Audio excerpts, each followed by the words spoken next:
Hey guys, welcome to BHU psychology. I hope आप सब अच्छे होंगे। आज हम स्टार्ट करेंगे हमारा नेक्स्ट प्रैक्टिकल जो है सेल्फ एस्टीम। तो सबसे पहले आते हैं हम अपने क्वेश्चन आर पे। तो क्वेश्चन आर में ये दो पार्ट्स में डिवाइड किया है, पार्ट 1 एंड पार्ट 2। पार्ट 1 में 30 क्वेश्चन दिए हुए हैं, पार्ट 2 में 30 क्वेश्चन दिए हुए हैं। जो हमारा पार्ट 1 है वो है पर्सनली परसीव्ड सेल्फ, और जो सेकंड पार्ट है वो है सोशली परसीव्ड सेल्फ। अब ये होता क्या है?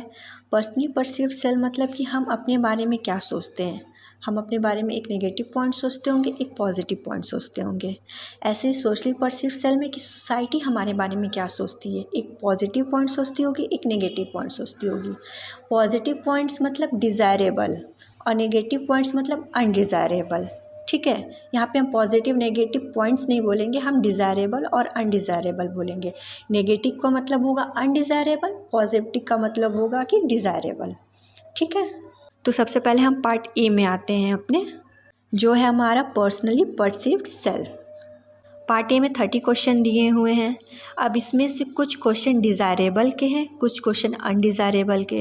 अब भैया कौन सा क्वेश्चन डिज़ायरेबल का है, कौन सा क्वेश्चन अनडिज़ायरेबल, कैसे पता चलेगा हमें? तो मैं बताती हूँ।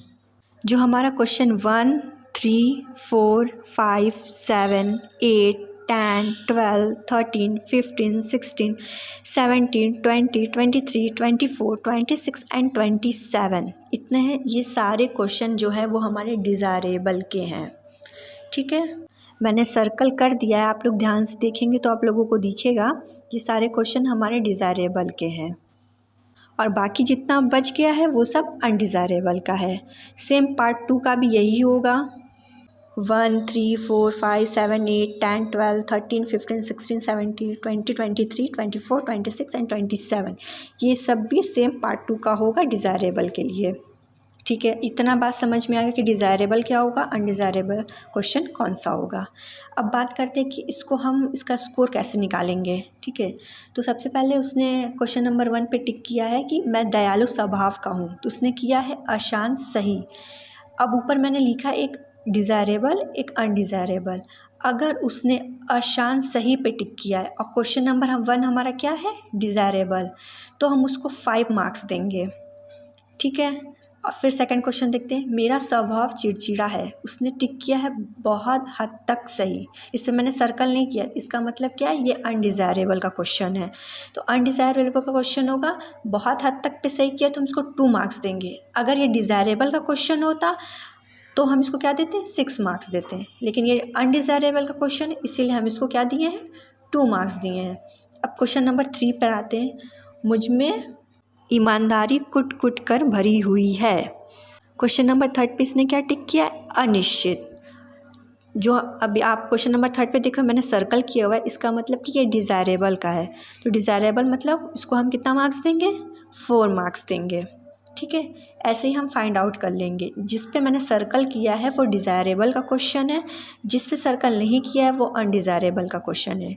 ठीक है, अगर डिज़ायरेबल पुनः सही लगाएगा तो 7 देंगे, डिज़ायरेबल में बहुत हद तक सही लगाया 6 देंगे, डिज़ायरेबल में अशांत सही लगाएगा 5 देंगे, डिज़ायरेबल में अनिश्चित लगाएगा 4 देंगे, डिज़ायरेबल में अशांत गलत लगाएगा 3 देंगे, डिज़ायरेबल में बहुत हद तक गलत लगाएगा 2 देंगे, डिज़ायरेबल में पुनः गलत लगाएगा तो 1 देंगे, और फिर जस्ट अपोजिट इसका अनडिज़ायरेबल हो जाएगा। ठीक है, जैसे कि पुनः सही में लगाएगा अनडिज़ायरेबल में तो 1 देंगे, बहुत हद तक सही लगाएगा तो 2 देंगे।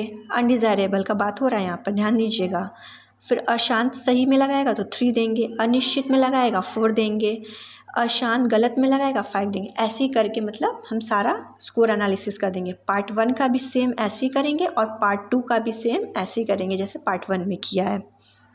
आई होप यहाँ तक आपको समझ में आया होगा कि स्कोर कैसे फाइंड आउट करना है। ठीक है, अगर कुछ समझ में नहीं आया तो आप मुझे कमेंट सेक्शन में पूछ सकते हैं। उसके बाद हम आते हैं अपने प्रैक्टिकल पे कि इसको लिखेंगे कैसे। तो सबसे पहले सेल्फ एस्टीम डालेंगे, उसके बाद इसका एम बताएंगे कि हम इसमें क्या कर रहे हैं।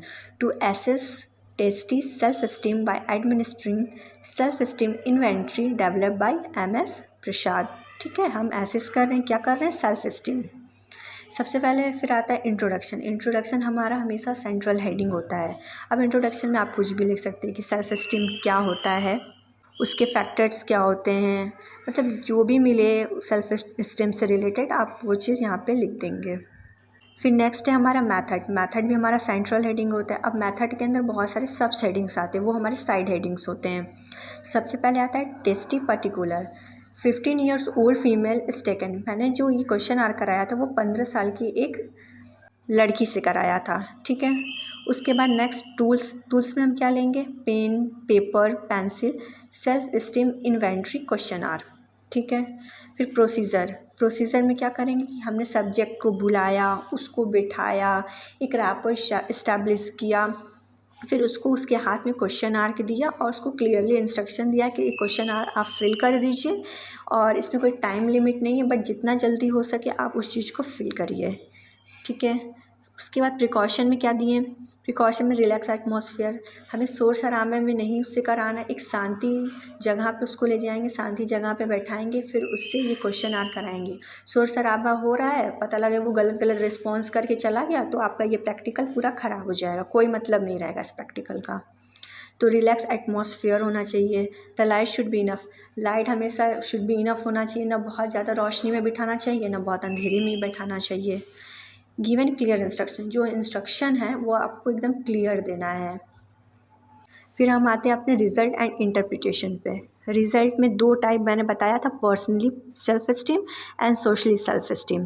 पर्सनली सेल्फ एस्टीम में दो होते हैं, डिज़ायरेबल एंड अनडिज़ायरेबल।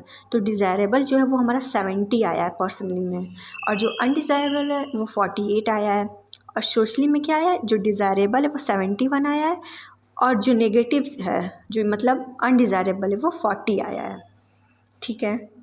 इंटरप्रिटेशन में वही सोशल परसीव सेल और पर्सनली परसीव सेल के बारे में थोड़ा थोड़ा हम बता देंगे, ठीक है। फिर आता है कंक्लूज़न। कैटेगरी 1 में मतलब पॉजिटिव सेल में।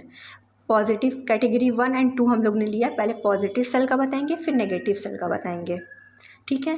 कैटेगरी 1 तो इसमें क्या है, personally perceive score is low in compare to socially perceive score.